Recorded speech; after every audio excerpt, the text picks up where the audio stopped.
সবুজ। কামরুল ইসলাম সবুজ। জি গ্রাম তো পান্তাপাড়া। জি। বীজ তো 100 কেজি মতো প্রায় প্রায় 100 কেজি মতন বিক্রয় করছো। তো যাই হোক, আজকে আমরা কথা বলছি 3/12/2022। এখন সকাল মনে হয় 11টা বাজে। এখন এই জমিতে কথা বলছি, এটা তো হাসান পঞ্চান্ন ভুট্টা। জি জি তুমি জানো জি এই জমিতেই তো প্যাকেট পড়েছিল নাকি? জি। তো যাই হোক, মোটামুটি এই জমিটা কার? এটা রশিদ ভাই। রশিদ? চাচার ভাইস্তে। হ্যাঁ, নূর হক চাচার ভাইস্তে। নুরাক চাচার ভাইস্তে, তার মানে রশিদের।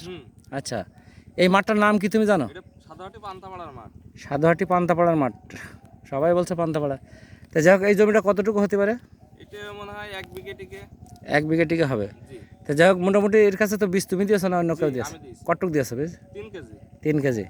তো যাই হোক, ভুট্টা তো আমরা ভালো দেখছি, রশিদে পালাম না। এখন আমরা যাব নুরাকের বইতে। আর এর আগে দেখলাম চন্টু ভাইয়ের বই, তার আগে দেখলাম জাহাঙ্গীরের। তো যাই হোক, মাঠগুলো আমাদের দেখা হলো, খুবই ভালো একটা মানে জার্মিশনে বেড়াইছে। তো যাই হোক, গাছের গুরুত্ব সব ভালো নাকি? জি হুম। ভালো। তো যাই হোক, আমাদের জাত এখনও চাষ করা যাবে ডিসেম্বর আর নভেম্বর, বাংলায় যদি বলি কার্তিক আর অগ্রহায়ণ। তো ধন্যবাদ সবুজকে।